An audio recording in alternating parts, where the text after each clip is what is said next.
प्रस्ताव सदन में और उसके बाद ही ये तय होता है।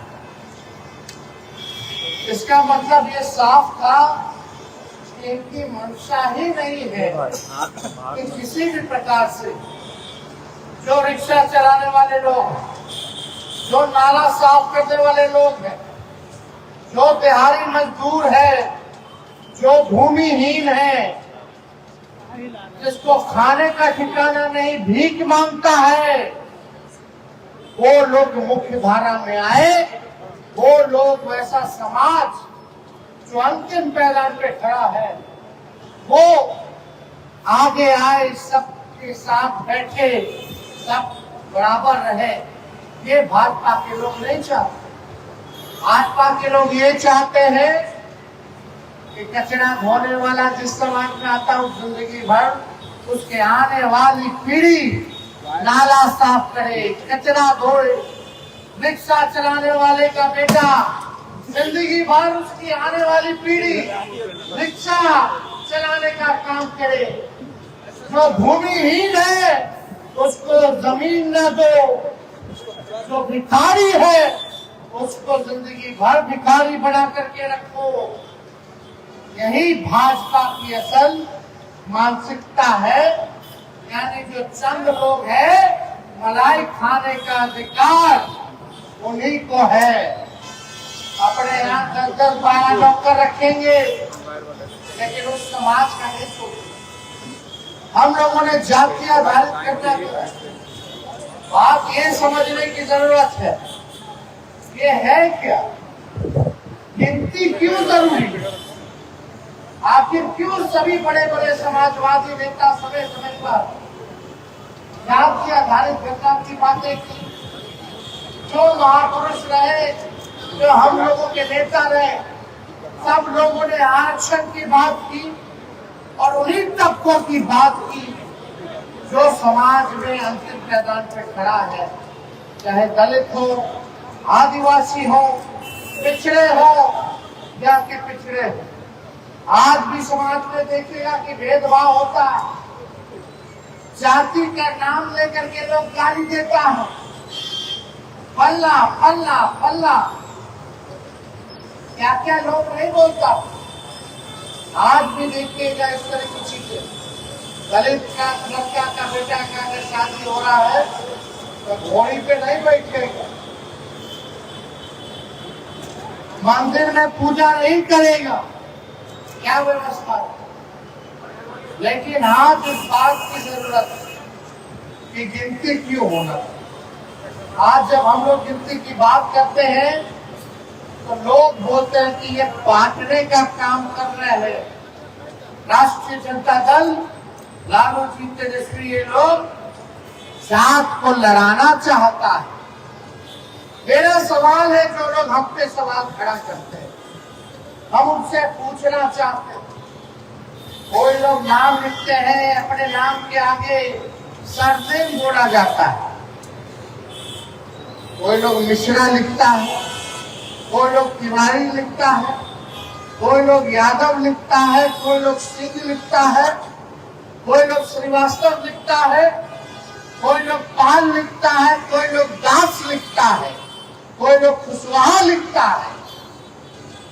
ये क्या तेजस्वी ने, लालू जी या राष्ट्रीय जनता दल ने बनाया? पहले से ही बांटने का काम किसने किया? किसने यादव बनाया, किसने मिश्रा बनाया, किसने दास बनाया, किसने कुशवाहा बनाया?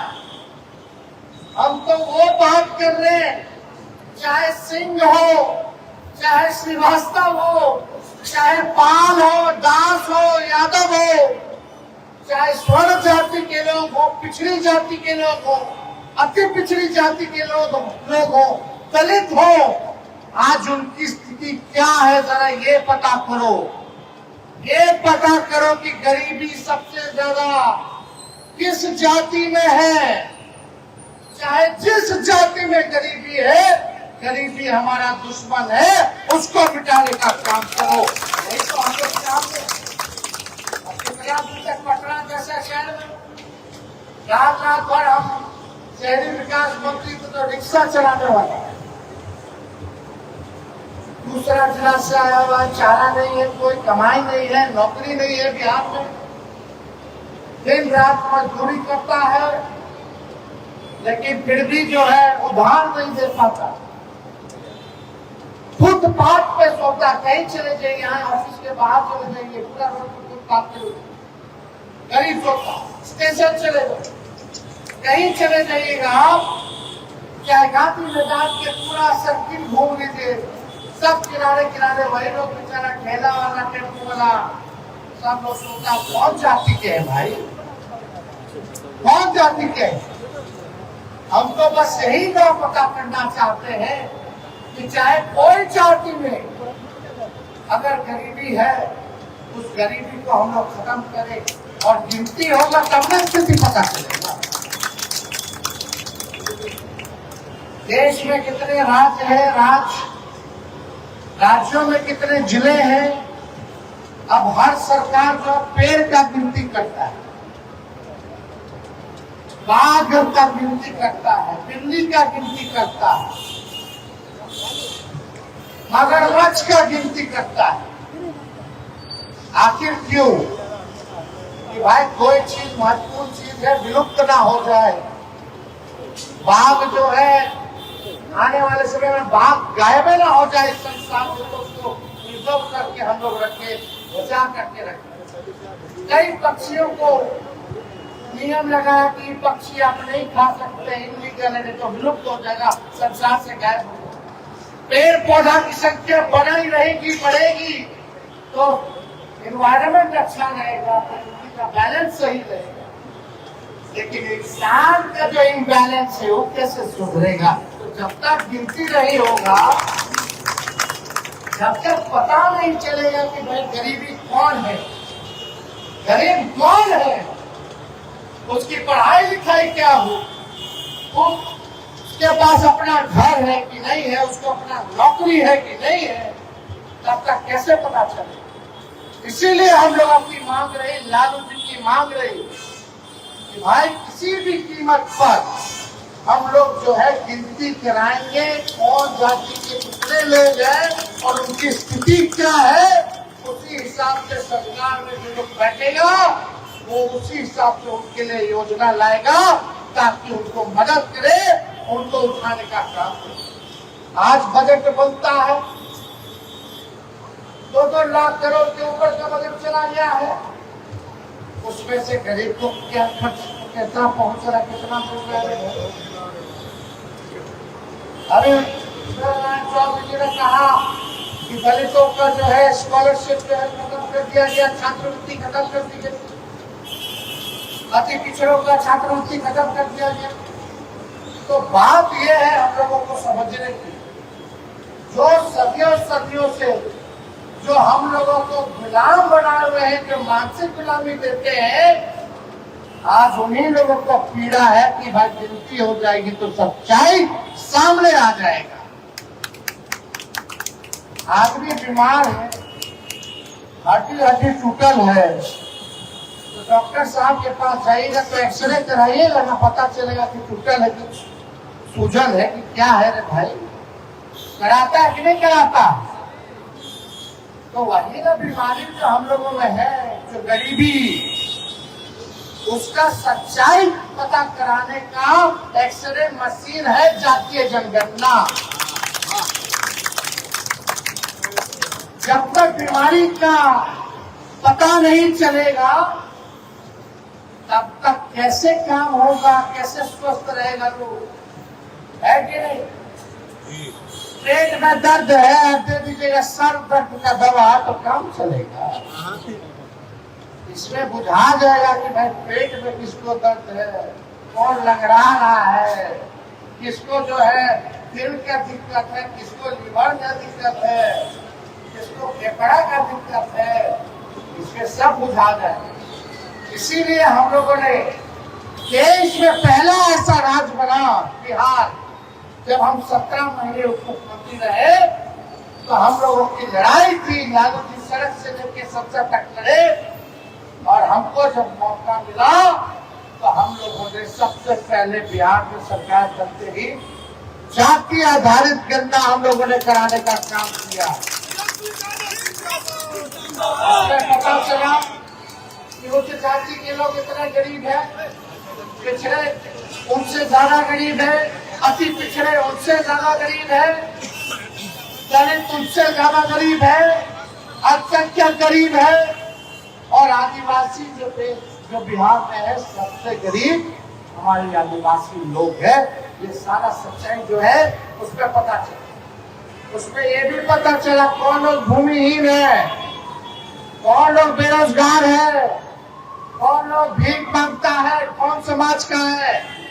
तो हम लोगों ने इसके बाद निर्णय लिया कि भाई ऐसे लोगों को सरकार हम लोग नियम लाए, कानून बनाए कि जो बेरोजगार है उसको 2 लाख रुपया का हम लोग आर्थिक मदद करेंगे ताकि अपने पैर पे खड़ा हो जाए।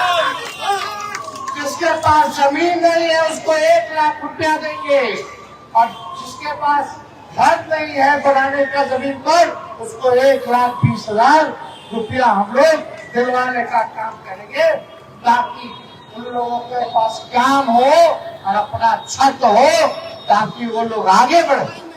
लेकिन इतने में हम लोगों ने तय किया कि ये भी नहीं, सरकारी नौकरी तेजस्वी ने 5 लाख 17 महीने में सरकारी नौकरी दिया।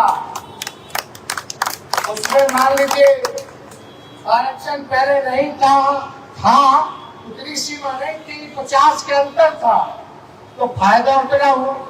फिर हम लोगों ने तय किया और बहाली निकलेगी, 3 लाख वोट रख के अधिक कराए, उस नौकरी को और बढ़ाए, और 3 लाख यानी 8 लाख लोगों को नौकरी देंगे।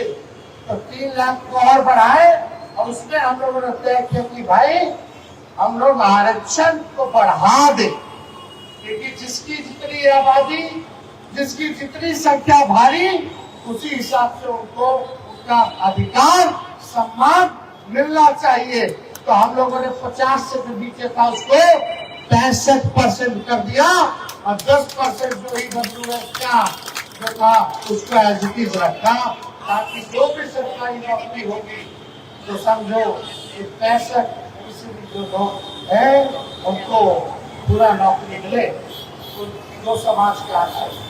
लेकिन इतने में हमारा चाचा जी पलट गए। हम लोग नौकरी दे रहे थे, मानदेय बढ़ा रहे थे, जाति आधारित गणना करा रहे थे, आरक्षण बढ़ा रहे थे, सारा काम कर रहे थे, लेकिन वो पलट गए। वो पलटे पलटे क्या किए नहीं किए, लेकिन उन्हीं का मंत्री साहब मेरे साथ बैठ करके प्रेस कॉन्फ्रेंस किया। और मुख्यमंत्री नीतीश कुमार बार बार बोलते थे, जब जाति आधारित गणना हम लोग कराए तो भाजपा वाला सब कोर्ट चला गया, कोर्ट से रखवाना चाहता था। हम लोग सुप्रीम कोर्ट जाकर के जीत के आए। फिर यही बात हुआ कि भाई आरक्षण जो बढ़ाए हैं, ये आरक्षण देखो फिर भाजपा वाला खत्म करवाएगा। हम तो उसी का समझ गए थे, इसीलिए अनुसूची 9 में डलवाना चाह रहे थे कि अनुसूची 9 में आ जाएगा तो आपका आरक्षण बचा हुआ रहेगा, उसको कोई खतरा नहीं रहेगा, गरीब को उसका अधिकार मिलता रहेगा। अपील करते रहेगा मोदी जी से। मोदी जी एक बार भी ध्यान नहीं दिए, खत्म कर दिया। और अभी जब चाचा जी पलट गए, भाजपा आया, तो फिर बीजेपी वाला कोर्ट जाकर के इसको रुकवा दिया। बताओ इसमें किसका नुकसान? तेजस्वी का क्या नुकसान?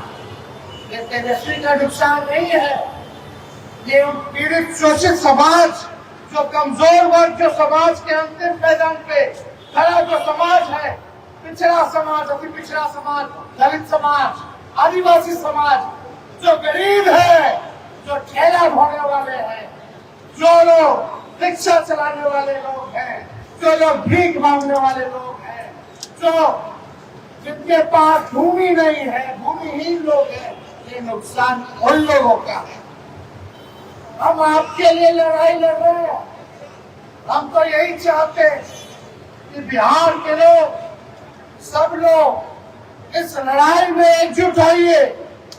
जब तक आप लोग एकजुट नहीं होइएगा, ये भाजपा की पार्टी अमीरों की पार्टी है, इनको गरीबों से लेना देना नहीं है, ये आरक्षण विरोधी है। और भाजपा और आरक्षण का एक एजेंडा है कि संविधान को खत्म करो, संविधान को खत्म करो, नागपुरिया कानून को लागू करो। संविधान खत्म हो जाएगा तो आरक्षण खत्म हो जाएगा। आज बड़ा दुख होता है, कई बार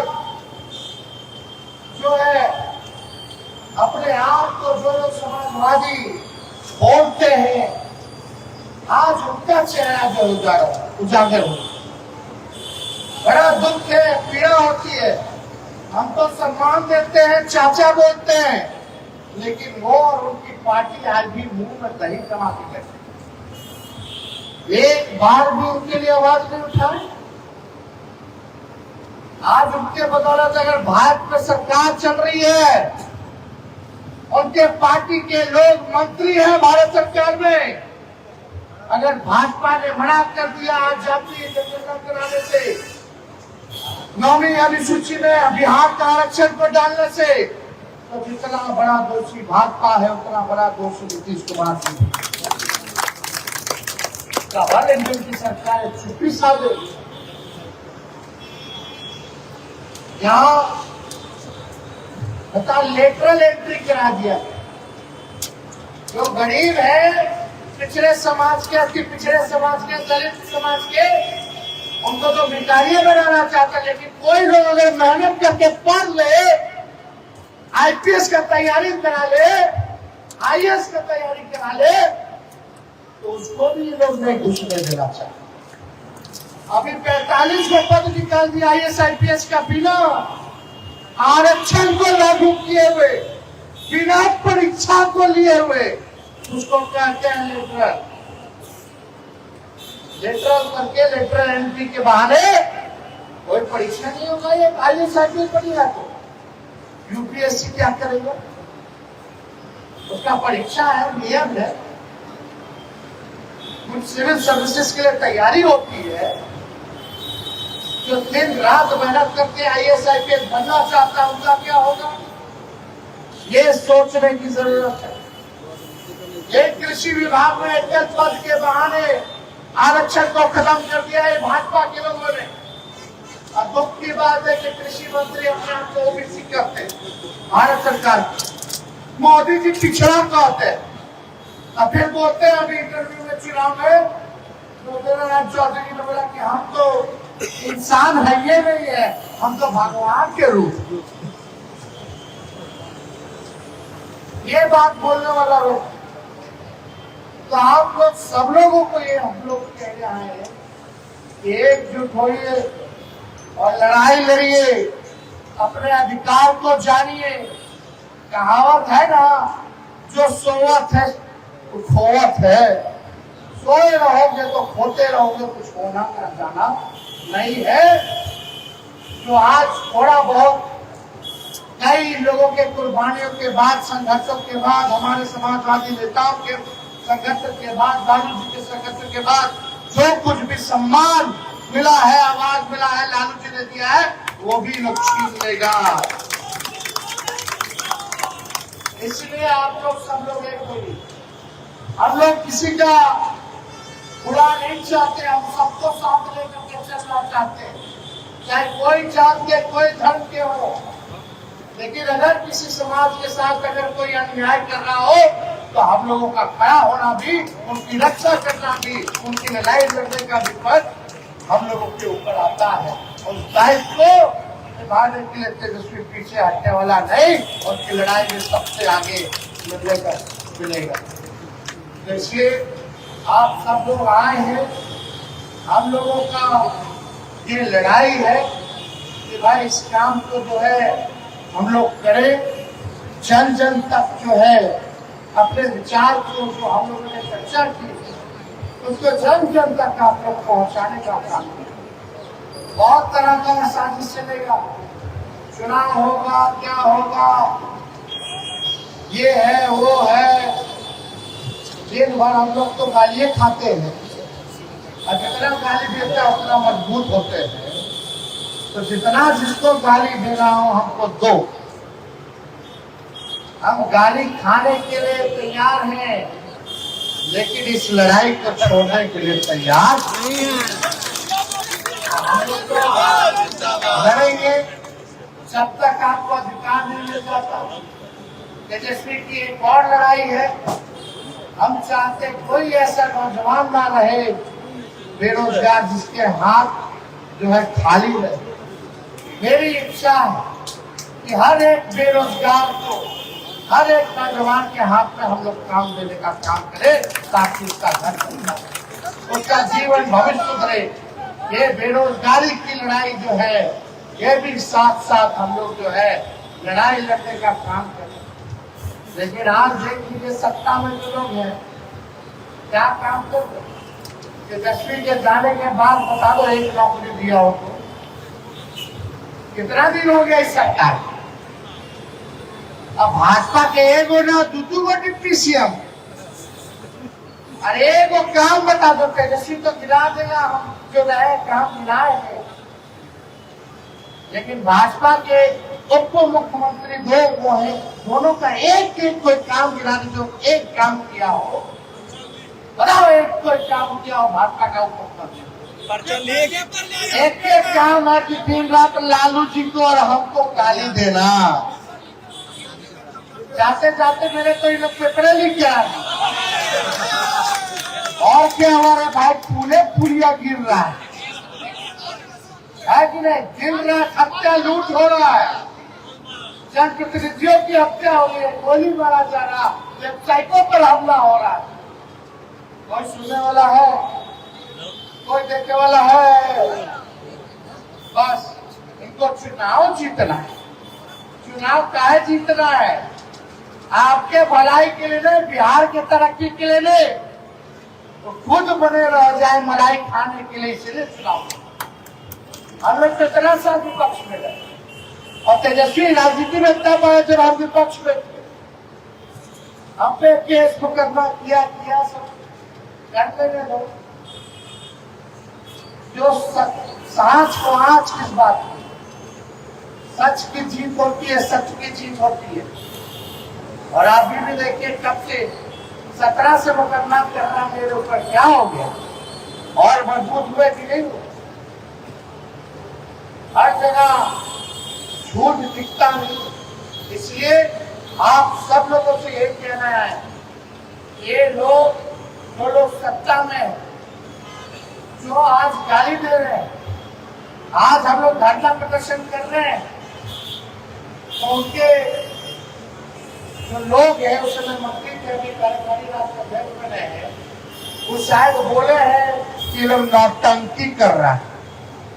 जो राष्ट्र कार्यकारी राष्ट्र अध्यक्ष है वो तो मंत्री थे, जब हम मुख्यमंत्री थे वो मेरे साथ ही ना बैठ के प्रेस कॉन्फ्रेंस कर रहे थे। भाई मुख्यमंत्री जी के सब मंत्री सब मेरे साथ ही ना बैठ के प्रेस कॉन्फ्रेंस मेरे नेतृत्व में किया कि भारत सरकार को हम लोगों ने भेजा है नौवीं अनुसूची में डालो, और भारत सरकार जो है बेईमानी कर रहा, आरक्षण विरोधी है। वही लोग ना बोलते। हम जनता दल यूनाइटेड के लोगों से केवल एक सवाल पूछना चाहते हैं, अगर पत्रकार भाइयों इस सवाल का जवाब ले, चाहे वो कुछ भी बोले, एक सवाल का जवाब लेकर के आ जाना, पूछना कि वो लोग चाहते हैं कि नहीं चाहते हैं कि इस आरक्षण को 9वीं अनुसूची में डाला जाए या ना डाला जाए, हाँ या ना। जरा पूछना नीतीश बाबू से। नीतीश जी तो बोलेंगे नहीं कुछ, उनका तो अब बिहार से चल नहीं रहा, तो उनके पास आस पास सबसे बेटा सब बैठा हुआ है, वही बिहार चला रहा है, वही दिन रात पुल गिरा रहा है, पुलिया गिरा रहा है, ट्रेन की एक्सीडेंट करा रहा है, पेपर लीक करा रहा है। बिहार तो चल रहे, लेकिन उन नेताओं से जो लोग एरिया लगा करके गाली देते हैं, दिन भर विकास मॉडल की दुआई देते हैं बिहार की, उनसे पूछो अनुसूची 9 में शामिल होना चाहिए, क्यों होना चाहिए। और जब तेजस्वी जी प्रेस कॉन्फ्रेंस कर रहे थे सचिवालय में मंत्रिमंडल में, तो आप प्रेस कॉन्फ्रेंस में आप भी बैठ के बोले थे कि नहीं बोले थे? और अब क्या चाहते हैं, हाँ या ना? क्या जनता दल यूनाइटेड के लोग इस सवाल का जवाब दे सकते हैं? अगर हाँ, तो तुम तो भारत सरकार में भी हो, बिहार सरकार में भी हो, तुमको मांग क्या करना है? तुमको तो करना है। अभी तो नरेंद्र मोदी जी के नट्टी तो वही ना दबाए हुए हैं तो आने के लिए, वो हट जाएंगे तो भारत सरकार गिर ना जाएगा। तो काहे नहीं दिलवा देते हैं भाई? भारत सरकार नहीं बनी, मोदी जी फिर तीसरा बार बने प्रधानमंत्री, बोल रहे थे कि बिहार को नहीं देंगे विशेष राज्य का दर्जा। अरे बोले कि नहीं बोले? हाँ बोले। पार्लियामेंट में बोले कि नहीं बोले? झूठ बोलते हैं। कैसे मुख्यमंत्री है?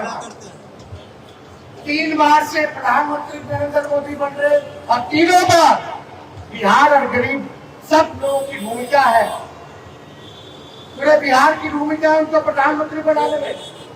लेकिन पूछो बिहार को क्या मिला है भाई? विशेष राज्य का दर्जा भी मना कर दिया, 9वीं अनुसूची में भी नहीं डालेंगे, आरक्षण को भी खत्म करेंगे, अल्पसंख्यकों पर वक्फ बोर्ड का कानून ला करके तरह तरह का जुर्म ढाया जा रहा है। लेकिन मुख्यमंत्री इसमें भी चुप रहेंगे। खाली चुप रहने के लिए मुख्यमंत्री बनाया गया, काम करने के लिए बनाया? मुख्यमंत्री राज्य का नेता होता है और राज्य के नेता से पूछो कि इस पे आपकी प्रतिक्रिया क्या है, राय क्या है। अगर नहीं दे सकता तो किस बात का देता, ये जवाब देना चाहिए। क्या राय है अगर नीतीश कुमार जी में हिम्मत, क्या प्रेस कॉन्फ्रेंस बुला करके या जनता से संवाद करके वो मोदी जी को कहेंगे कि अनुसूची 9 में डालो बिहार का रक्षा? हम भी देखते हैं कौन कितने घाट कितने पानी में है। कोई बोले ना बोले, लेकिन इस लड़ाई को किसी भी कीमत पे, चाहे भारत सरकार हो या प्रधानमंत्री को घुटने पे टिकाना पड़े, हम लोग टिकाने का काम करेंगे। लेकिन किसी भी कीमत पर पूरे देश में जातीय जनगणना करवाने का काम करवाएंगे और बिहार के आरक्षण को 9वीं सूची में डालने का काम। लेकिन इसमें बस आप लोगों का साथ चाहिए। हम पूछना चाहते हैं, हाथ उठा के बताइए, आप लोगों का साथ मिलेगा कि नहीं मिलेगा? साथ मिलेगा तो यहीं से हल्ला बोला जाएगा, अपना अधिकार लिया जाएगा। सम्मान की बात है, गरीब की बात है, बिहार की तरक्की की बात है। इसलिए चंद शब्दों के साथ हम अपनी बात को विराम देते हैं। आप सब लोगों को अपना दिल से धन्यवाद और बधाई देते हैं। जय हिंद, जय बिहार।